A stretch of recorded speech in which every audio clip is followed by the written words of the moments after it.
Hello, hello, ladies and gentlemen, on a brand new installment of the ME Show. My name is Ali Madawi, and I'm super, super excited and cannot hide it. Today's guest is a powerhouse in heels, ladies and gentlemen. Bold, brilliant, and absolutely breaking every single mold. Karisa Smith is not just a name, she's a movement. The visionary, not only behind some of the most impressive shows, not only an investor, where luxury and lifestyle and leadership collide like the biggest boom you can ever experience. But Karisa's influence doesn't just stop on screen. As a former board member of score.org, the nation's largest network of volunteer business mentors dedicated to helping small businesses get off the ground, grow, and achieve their goals through education and, of course, mentorship as well. She has mentored, ready for this, over 150 businesses, guiding entrepreneurs to launch, to scale, and succeed in today's competitive business world. Her mission, well, to empower women to take their seat at the table or build their own if one doesn't exist. So from glam to grit, from beauty brands to boardrooms, Karisa Smith is the definition of what it means to turn purpose into power. So get ready for a masterclass in confidence, connection, and a queen level execution. From Philo Beauty to hello to the ME Show, the one and only Karisa Smith. What's up, sis? Thank you so much for having me. Thank you for such a wonderful introduction. Absolutely. I'm super pleased to be here. I am fired up and excited. And look, I got my notepad right in here. I'm going to be taking some notes. See, my audience usually say, Ali, I want to get the best consultant that you can get me without paying the dime. So we're going to get so many nuggets out of you that McDonald's is going to be suing us for as many as we've gotten. But I know that's in your blood to teach and give and give and give. So before we get into the nuggets and the gold, I'd love to hear a little bit about just your background. I know that behind the accolades and the story, there's always a story. So tell us a little bit where it has all begun, where this entrepreneurial bug has gotten into Karisa Smith. Sure. Well, I can honestly say my entrepreneurial bug came from my family. So my family was a power couple, my mom and dad. They worked, they had a government contracting business where they were awarded more than $20 million in sole source contracting within the janitorial, shelf stocking space. They cleaned coliseums, naval bases, menu proposals, commissaries. They were involved in it all. So at a very young age, I was, I had a deep dive in what running a successful business looked like.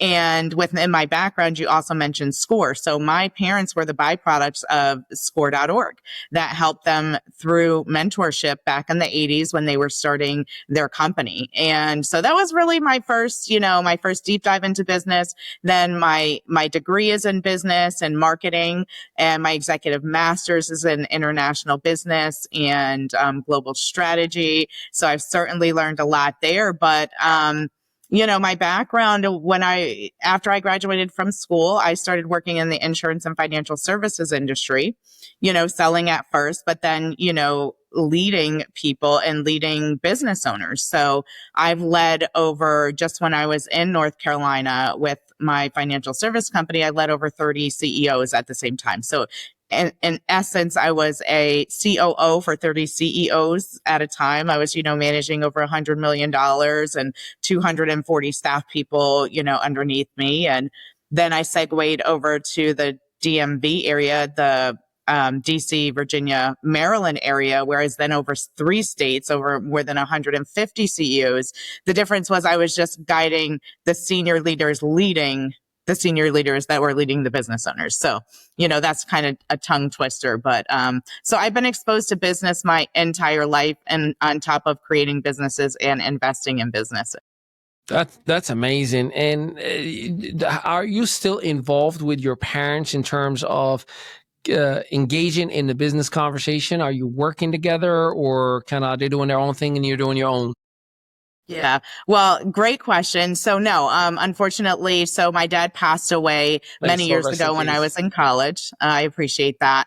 And my mom continued on with the business, but she has retired for many number of years and is kind of just living her best life out there. I love that, and passing the baton to the next shiny Smith of the family. You talked about a degree in business and in marketing, and goodness, God gracious, we only know how much we need to know about business development and marketing. How relevant was that education that you've had to the marketplace today, or do you feel like the world changed? That it's like I need to go to school all over again to learn about business and marketing. How is your vantage point from that view? So I would say, yes, it was definitely relevant when I, had my undergraduate degree. I had jobs in marketing and, different roles. It wasn't until I got into my career really and with my financial services background. And then I went and got my master's because what happened was I had the test first and then the textbook lesson. So when I was in grad school, I was saying, oh my God, this is what I do all day. Oh, this is the textbook definition. Oh, I've done that. I've done that. So it was really neat from that perspective. And I would say what's really changing now, I think the priorities and the goals have not changed. Leadership has not changed. What's really changed the game now in the business world is technology. Now you're looking at AI. You don't need as many, marketing people to help you market. And there's platforms that you can do social media on just one click and to summarize things. So that's really, really different. And learning the AI, learning the technology is so key right now if you want to survive, if you want to pivot, if you want to scale. But what I will say is what it can't replace is the human side of it. And, the relationship building. Businesses are about relationship building and building your pipeline and being involved with people that can help push your cause and you can push their cause. So although technology has changed the game, I will say that relationship building and understanding how to communicate with people to build out your businesses, that is key. And that's never going to be able to be replaced by I couldn't agree with you technology. more. Carissa, I always tell, when we're doing classes or what have you, and be like, oh, I don't know how to talk to people. I don't know how to use social media. I'm like, the unfair advantage that you and I have had that we lived pre-social media, the fact that we know how to shake hands and have a conversation and introduce ourselves, I feel like this generation now is going to struggle because it's like text, but I don't know how to carry a conversation in person. And, whether it's dating or whether it's business, it's a struggle, a real struggle out there. So I appreciate that. You've mentioned insurance and financial sector, which is the number one moneymaker in the world still till this day, travel being second. Was it a natural element for you to sell? Or did you have some pitfalls and learning curves until you figure some things out? And how was that experience? Did you actually sell or was it just a pit stop?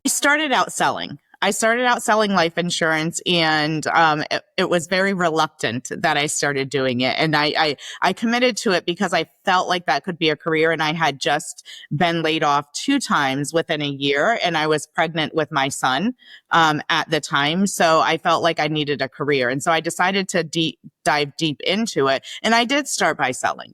And what I can say is that as I moved up and I got more experience, that yes, there were some bumps in the road. There were definitely lessons to learn. But what I can say is the company that I worked with at the time, I would say hands down to none, they had some of the best training for us. I mean, I went through tarot training. I had to understand personality profiles. I went to the Harvard Business School for additional leadership training that they put me through. So every step of the way, they were training us. The pitfalls or the bumps in the road that I had to work through were more of complex issues. It was like, oh, hey, we want you to go merge this $5 million business over here. And oh, by the way, you need to offer, order cease and desist letters and they're doing this and they're doing this. And I'm like, okay, I don't know how to do this. They're like, you'll figure it out. You're a smart cookie. And that's literally, so some of those things just working through, but it translates into today as well, because had I not had that exposure to a lot of those things and having to figure it out and fumble my way through it, I wouldn't have learned as much as I know today. It seems like the test and then the lesson. That is the story of my life. Always. It is the test and then the lesson. But it's such a core element of growth, right? Like, in many times, those who say, well, I got to finish all the lessons before I start, never really do much of an impact. Rather, he or she was like, just throw me in there, man. Let me figure it out. Just throw me in there. Like, they tend to actually like, okay, I learned. I might gotten hit and got a scratch here and there along the way, but I know and I get it and got it done as well. I love that.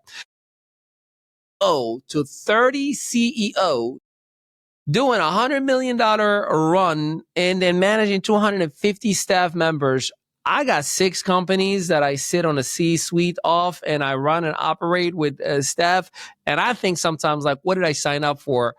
All right. For me, I'm like, what kind of grown pre-K did you sign up for with 30 CEOs? All right, help me out here. How was that experience? And how even you get yourself in a situation like that?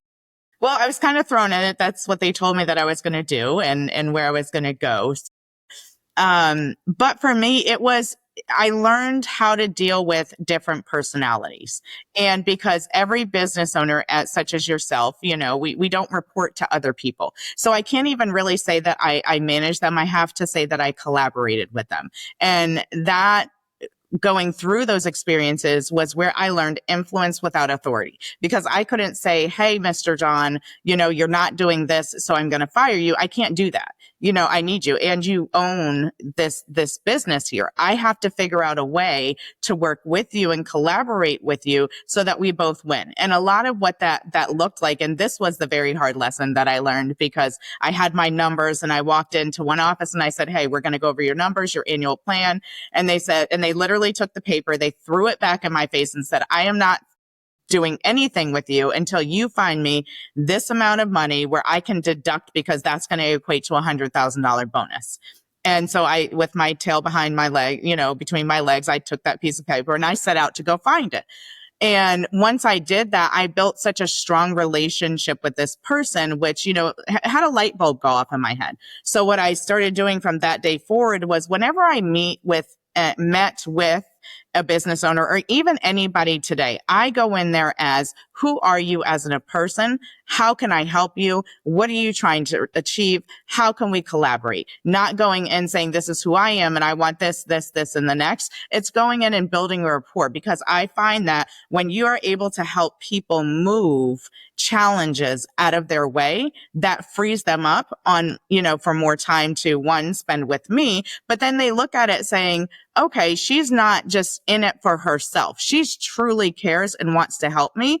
And that is one of the key pieces of the key lessons that I learned. And I still follow that till today. That's incredible. I'm still, God bless. 30 CEOs, like knowing myself, that's a lot of personal growth that I'm going to need to go through in order to deal with that many at one shot. But kudos to you, my friend. You are amazing for pulling that off. I want to, the concept of the test before the lesson. I love that so much. I'd love if you could reminisce, look back. What would you say the biggest test that has taught you the greatest lesson as you're getting to exactly where you are today? What would you put, or maybe the top 3 if you had? I would say the biggest test. Well, I would honestly say the biggest test was when my children were younger and their father got killed by a drunk driver. They were 4 and 7. And so now I have these 4 eyes looking at me, and I have this big job, by the way. I'm leading all of these CEOs at the same time. And I have these 4 eyes looking at me, and I said, oh my God, what just happened? How do I get them through this? And what does this look like? Now I have to manage all of these things by myself. And I'm just like, and I'm not even capable right now. I'm so broken at that moment. I need help. So what I had to do, one of my lessons was I had to let people help me.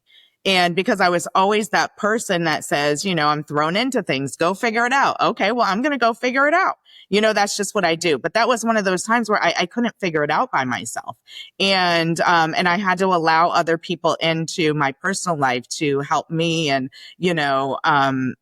without anything in return, because that's what they were offering, but I wasn't used to that. So that was one of my biggest lessons was, when the people that I've helped for so many years, they literally came to my aid at my time in my life of tragedy. And I had to lean on them versus them leaning on me. So that was one That's big lesson. Powerful. And I mean, wow, just yeah, my heart goes to you, man. You are solid beyond, because to go through something like that, I don't know if I'll. Yeah, God bless. This is why moms, and happy belated Mother's Day, by the way. But thank you. This is why moms are able to do it all. You have the literal multiple hat superpower that you can do it all, and you could be broken and going through your own circumstance, and you'll still stand tall and get it done for everybody. And God bless you for doing that. Hey, we're going to take a little bit of a break. When we come back, I want to dive into all things Philo Beauty. I want to dive into the process, the products, the systems, and all things that are available, because beauty is an inside job, and you found a product that is able to create it from the in and the out. So ladies and gentlemen, stick with us. Don't touch that cell phone, especially if you're driving. But if you're not, we'll be right back. Meet Karisa Smith, powerhouse producer, purpose-driven leader, founder of Diva Empire, executive producer of Dining Divas and Destination Divas, former board member of score.org, mentor to over 150 businesses, helping women build their own table. Visit philobeauty.com. Welcome back, ladies and gentlemen. I'm with the rock star herself, Karisa Smith, who is blessing us with her virtual presence at the very least, as we are gearing up to do some amazing things together. And I'm so, so blessed to have you in our platform. Tell us a little bit about this Philo Beauty. I know it's been a long time coming, a lot of work and a lot of money has gone into this very same point where we are right now. But what is Philo Beauty, and what makes you personally so passionately excited about? Awesome. Well, thank you. Well, Philo Beauty, we are a science-backed skincare and cosmetic company. And Philo Beauty was born rather recently, although the idea is not new. So back in 2019, I had this idea of starting a beauty company. It was more of makeup tools. However, that was around the time that COVID was hitting. There were supply chain disruptions. I had to, being a single mother, trying to run businesses, I had to focus on my kids and getting them out of the house. So I decided to put it down for a while, and then I got involved with the Dining Empire and Dining Divas. So now I'm in front of the camera all of the time. I didn't wear a lot of makeup back then, but I had to start wearing makeup. And I said, you know what? If I have to wear it, why? I want to know what's in it. I want it to be healthy for my skin. I want it to be healthy for other people's skin. And not only that, through the show, I met my superhuman business partner, whose name is Robert Behringer. The man, Robert. Yeah, Robert he's just a phenomenal person. And we were filming with him on the show, and we started talking about our backgrounds. We realized we had a lot of backgrounds in HR and marketing and government contracting. And and he's like, well, what are your goals? And I said, well, I want to start a cosmetic company and I want to pass it down to my daughter. And he said, well, that's so funny because my daughters are the same age as your daughters. And I want to start a skincare company for my daughters and have them work that and then pass that down to them. And I said, hey, well, let's talk about this. And so we began talking, and we decided to combine the two of the cosmetics and the skincare into Philo Beauty. So that's how Philo Beauty began. And it's important to Bob and I that our products dually protect. They nourish, they protect, they penetrate deep into your skin, and you're getting really healthy ingredients. So our products are vegan, they're paraben free, they are talc free from our cosmetic side, so they don't clog your pores. Our skincare, we're using really different formulations. So we're infusing nutraceuticals, exosomes, stem cells, glutathione mixes, all of those things that really will penetrate into your skin, help repair your skin barrier, help repair your skin. It will feed your body, because we believe that, beauty starts from the inside. And what you put in your body and on your body really matters. And we wanted to make products that are going to help you. They're going to help bring out the best in your skin. They can help, heal some things within your skin. So that's important to us. And it shows within the name of Philo Beauty. So Philo Beauty is from the Greek word phylon, and phylon means inclusion or tribe. And Philo Beauty is for all skin types, all people, men and women. We want everybody to be included. We're also going to have formulations that are, that are kosher, that are halal certified, because we don't want to only leave out skin types, but we want people who, from religious reasons, they need to have certain ingredients in those products in order to wear them. So we want to tap that market as well, and show the people out there that Philo Beauty is truly for everyone. It definitely seems that way.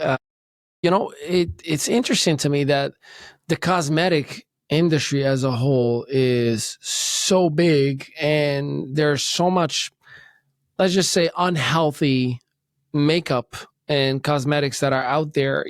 You find, my beautiful bride, like, I would always be like, you paid what for what?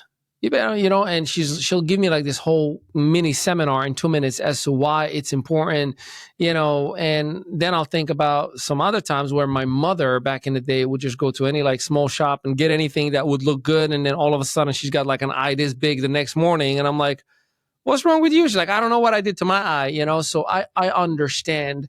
And even for myself, someone who has the blessing of having vitiligo, I understand that vitiligo is essentially an immune system disorder that just shows up on the outside of the skin. So, that concept of having healthy nutrition through cosmetics, and I know how amazing Mr. Berenger is and his mindset. I mean, we met the other day just to chat for, a little bit. I ended up stealing 30 minutes. I had like a full blown consultations on all things health and, how far you have to. I was sitting on Mother's Day with my sister-in-law and my mother and my wife. And I'm like, look, 3 hours before you go to bed, the phone's got to be far away. And I'm giving him all that information, just how much impact he has.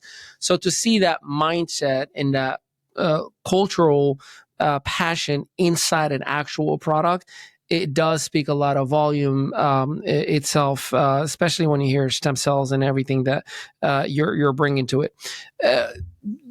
Amid the noise that's out there, what are you hoping to create as a movement? What do you want the world to know other than a quality product? What is the mission with these with Philo Beauty? Well, I certainly want the world to understand that not all beauty and skincare products are alike. And I want them to view us, our mission is for them to view us as some of the, doing the cutting research that is really going to pour into our products to really just help them and nourish them and bring their bodies back to the best, that we can. And as far as Philo Beauty, I mean, we have many things up our sleeves. We're working with, veterans and helping to develop products that are going to help them from a wound care standpoint. It's just endless. But at the end of the day, what we want to be able to do, and our mission is to put the best ingredients forward into our products that are really going to make people happy. They're going to make them healthier. And, when you're healthy, you just naturally feel happier. And so that's what we want to do. We want to nourish people. We want to help them, feel confident and trust what's going on to their skin and in their skin. I love that. In a world where everybody is all in social, in a world where everybody is self-conscious about their looks, I saw a documentary of it was J Balvin and Anita, Brazilian and Colombian reggaeton artists, And Anita said, it's easy for you to just get up and walk out, and the women are throwing themselves all over you.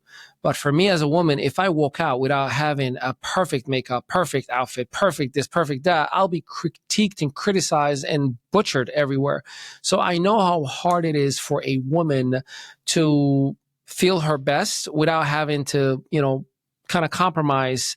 I feel like this product is going to do the best of both worlds, where it's going to make a woman feel her confidence, and even men. I go to different places where I speak, and the makeup artist is like, you want a little touch up? And I'm like, I do, but I don't know if it's a healthy thing for me because of how sensitive my skin is, right? So just know that there will be a product that takes care of you from a health perspective and makes you feel good and be the best version of yourself. I feel that's going to be a disruptor. With that being said, disruption is something that always gets a sense of pushback from the mainstream, right? What is our goal here? See how I said our? I just included myself in there. Ladies and gentlemen, come on in. I'm in there. I'm in there. I'm part of this process. What is our process here? Like, how do we want the world to know Philo Beauty as a product first, as a nutrition item first, as a cultural phenomenon first? Like, what is your approach that you want the world to see it from a, here's my introduction to you. My name is Philo Beauty. Yeah. So, I mean, first of all, it's you first. Let's start there, because everything starts with you. Yeah. And really, beauty and confidence comes from the inside. Now, when the way you look on the outside, that can certainly help, but we want you to feel good and confident from the inside first. And then this is all it's the cherry on top. With you, I love how, you said with your skin condition, you're like, I want to touch up, but I don't want to touch up. And you're so comfortable in your skin.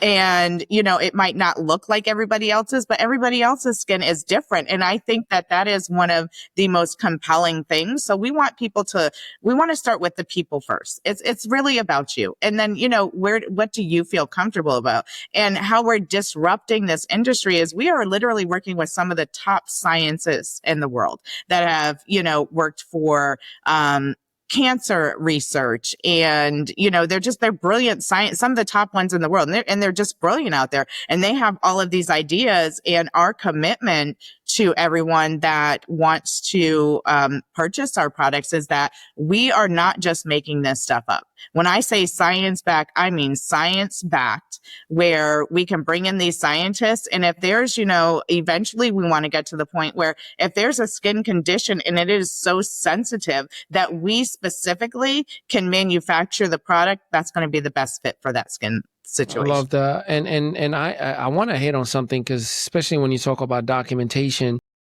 what is your message to the world that we're living in, or anybody who's listening or watching this episode, to be careful with the Temus and the Sheins of the world? Nothing against them, but there's a lot of Me Too products that are not necessarily the best and the healthiest.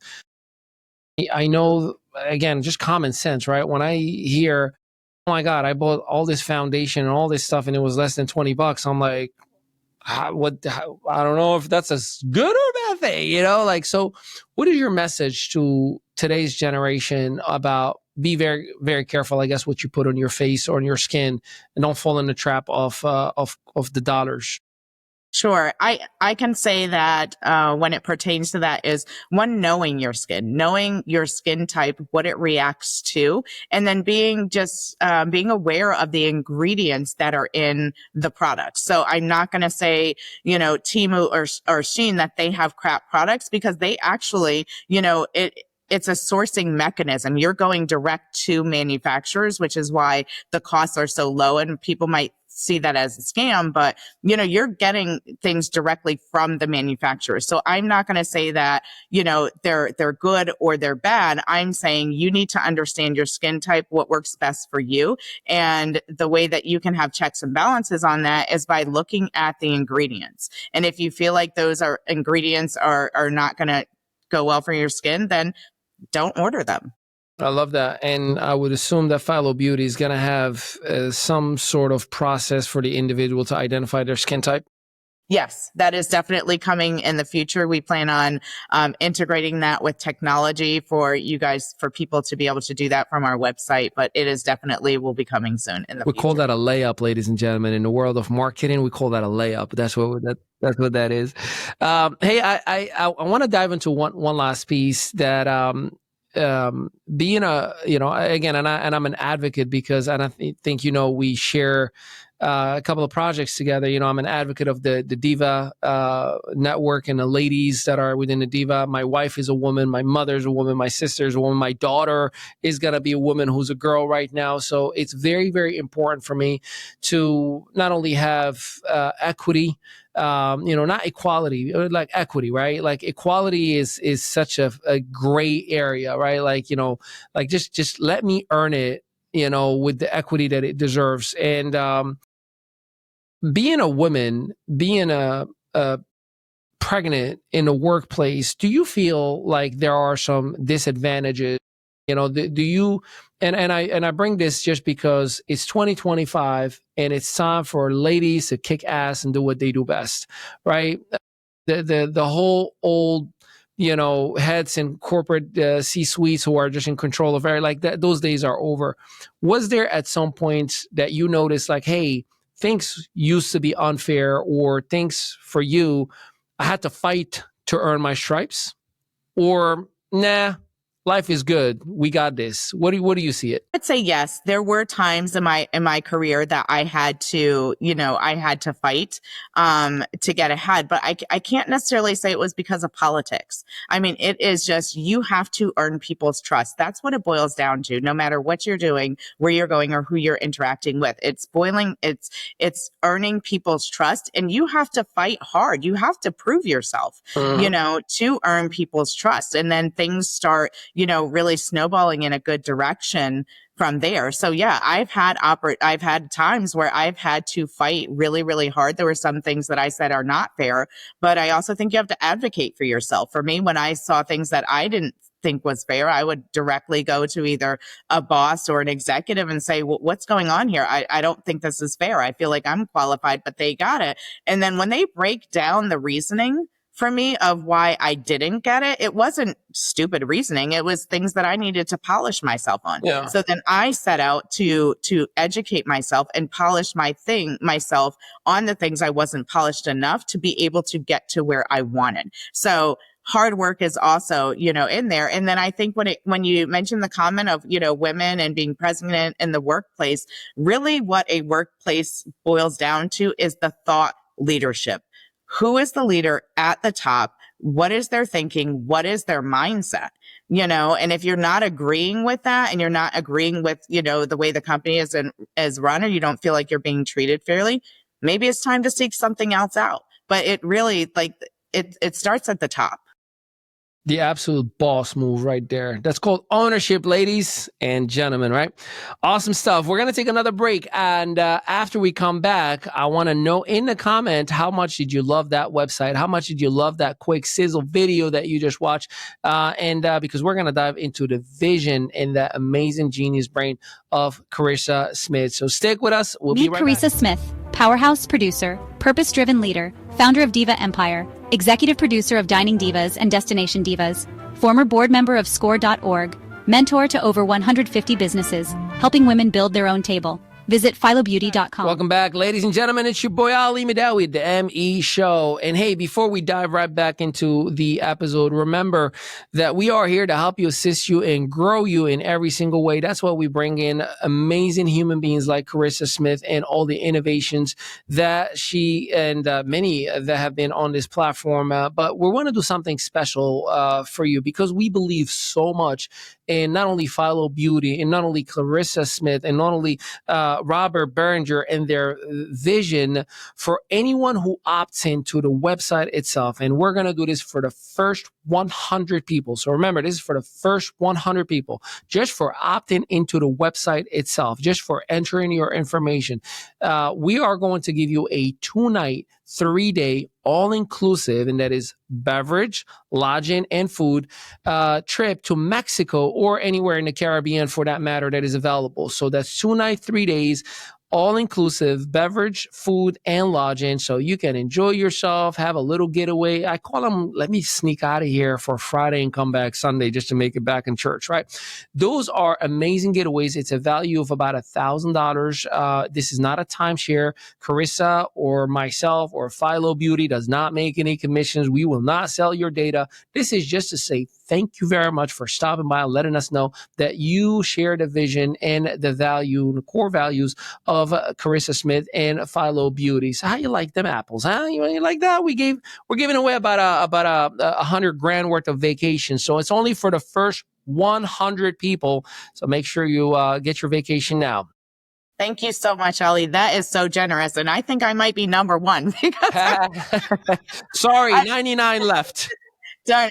I was not expecting that thing and had no idea you were going to do that. So thank you so much for partnering with us and collaborating with us. That means so much. It's called put your money where your mouth is. Like, it's one thing to say, I support you and I believe in you, but dig in. All right. So we're going to help you out all the way to make sure that this message, because, this is what I love about, by the way, this interview is not scripted. And if any of you, my audience or colleagues that I've worked with in the past, I don't script, it's like, and go. All right. And because it allows me to learn in authenticity and truly say to myself, this is an evaluation. Like, do I see myself working with you? Do I like you? Do I share the same core values? And if it's yes, yes, and yes, we already started working together. We just got to figure out the rest. So I'm very, very excited about this because my daughter is turning 5 in October, and she's already, she tries to sneak in her mother's makeup and pretends that she's putting makeup. So if she's going to do that, I want her to pretend with the healthy makeup, right? Okay, let's dive in. So you've mentioned earlier influence without authority when we're talking about working with 30 CEOs. I want you to dive into that because it seems to me that simply means I needed to earn other people's trust and allow me to lead the way for them. So how do you do that? Give us a little bit of an understanding is how do you influence without authority? What are some of the tips? These are the nuggets that I promised my peeps. Sure. Well, thank you. Yeah. The influence without authority, it's about gaining trust. It's about showing partnership. So, I would say number one, people want to know that you truly care.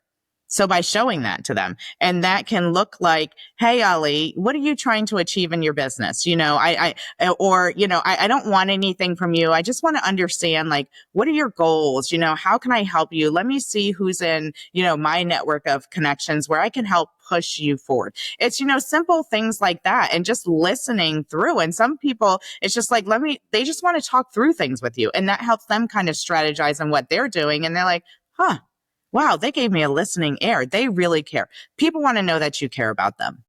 Yeah. And that, I'm going to dive into that. This is the part where I come across like I'm debating. When you say people need to know that you really care about them, it's such an easy yet a hard thing to do. And what I mean by that, the world is full of hype marketers.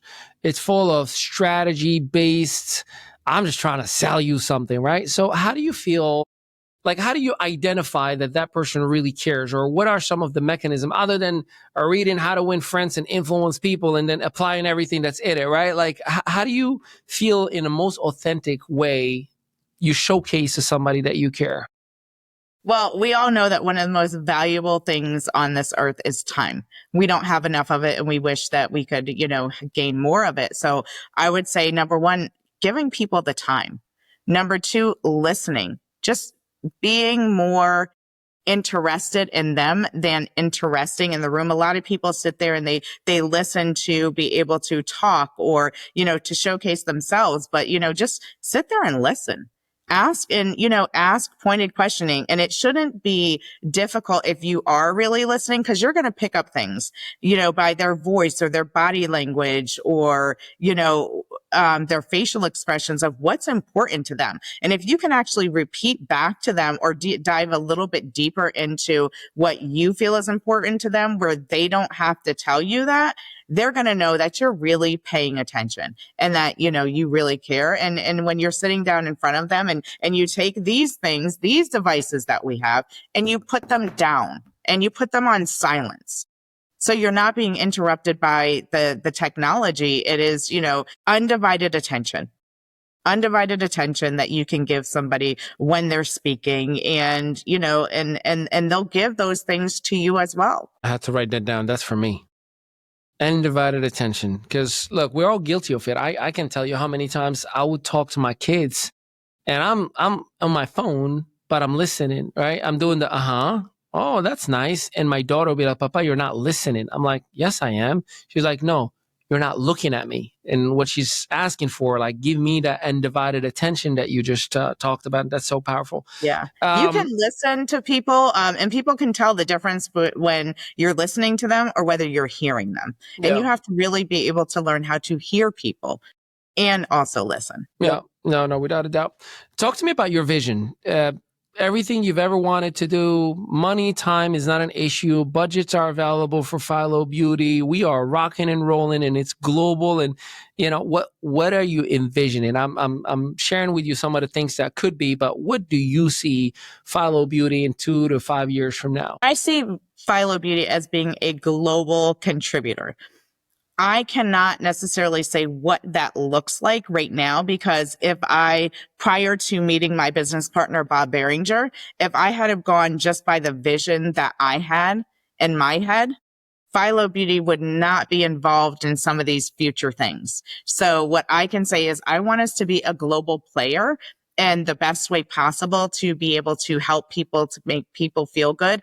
And I'm going to leave those details to the universe, because there's so many different ways that we can do that. I mean, being involved with veteran projects, I never thought in a million years that Philo Beauty would be able to do that, because it just wasn't, my mind wasn't there. It didn't know. But when I collaborate with different people like my partner, Bob, now there's so many things that are possible. So I would say, I feel like we're going to be a global player. We're going to help a lot of people in a good way. From Philo Beauty and the products that we can create, because we have the know-how and we have the scientists behind us to be able to do that.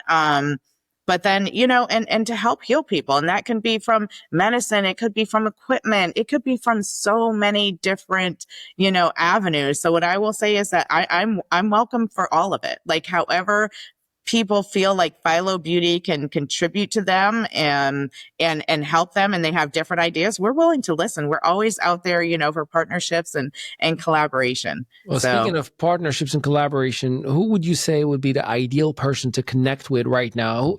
If anyone is watching right now, what is your message to them? Get involved at what capacity, or multiple people? How would you like them to get involved? Sure. Well, of course, we want to get our company name out there, our product name out there. So we definitely want people who are going to, support us and purchase our products from our websites, but also reach out to us if you can connect us with people or groups that might be able to benefit from our products as well. We would love that. And of course, funding and financing. Money makes the world go round. So, we're always looking to expand it in those ways, or maybe we help other people expand, from our profits and proceeds. So I would say those are the top 3. Cool. Open your bank account. Give us that money. Let's go. I love that. Hey, we're giving away, remember, 99 vacations, because Karisa already claimed one. So one down, 99 to go. Make sure you get involved. What would be the best way? Is philobeauty.com the best place for individuals to contact to get involved? Obviously, the products are going to be coming out very, very soon.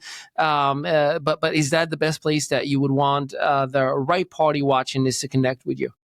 Yes, they can go to philobeauty.com. They can also, and that's PHYLO beauty.com. They can also email me at my personal email, which is KarisaUSmith@gmail.com. And that's KARISA, the letter U, Smith@gmail.com. And that comes directly to me. So beautiful. And we'll make sure that all this data and information is in the copy, so you can just scroll down. For those of you who are driving, don't touch that phone. I love you. I want you to live more than I want you to feel beautiful and healthy. So please do not touch that phone just yet. But once you're parked up and in the copy, you will find the email, you will find the website, and all relevant information, including social media assets that Karisa is making a whole lot of noise. She doesn't do as much like a TikToker, but she definitely makes a whole lot of noise on TikTok. TikTok and on Instagram. So you want to connect with her. And as per myself, I am super, super excited and humbled with the opportunity that I think this could be a legacy play, that you can genuinely make people feel better while they're getting healthier, like that. And those are the projects that I fall in love with. Like, you're not asking people to get out of their own habits. People love to look good and feel good. Now you just do it in a healthy way, in a way that you can take advantage of it. And, I'm looking forward to be part of your mission and support in any way, shape, or form, along with our team as well. I want to give you the last minute for the last closing remark as we're bringing it to an end. And all you, my friend. Well, thank you. So again, thank you, Ali, for believing in us, for promoting us. It's been a pleasure spending time here with you. And I would also say there's one other thing that I didn't mention is that, we're also looking for affiliates for our products. And one thing that I am building is that as we are building affiliates and we have people that are helping us grow, what we want to do, because we will be doing a behind the scenes television show of Philo Beauty, and there are going to be people that are selected, from that pool of people who are maybe affiliates and they're helping us sell, or, they've got a great story from our products. We want them to be a part of that episode. So we are definitely looking for people to join the movement, and they will be featured on one of our TV shows. Love it, love it, love it, love it. And you heard it first at the ME show. Huge kudos and shout out to our CTO who's keeping us all look good every single time. Tanya Tanika. A huge shout out to our COO, Claudia Maritza, for doing what you do best. And of course, our production team, thank you for doing what you do. I got to give them the kudos. Otherwise, they make me look bad. So keep the beauty going. Keep Philo Beauty in your house, in your mind, and definitely in your bathrooms, because in your purses, whatever it may be, because I know this guy is going to be definitely using it for himself, because I'm about to turn it all the way up. Ladies and gentlemen, my name is Ali Midawi. This is the ME Show. Until next time, peace out. Meet Karisa Smith, powerhouse producer, purpose-driven leader, founder of Diva Empire, executive producer of Dining Divas and Destination Divas, former board member of score.org, mentor to over 150 businesses, helping women build their own table. Visit philobeauty.com.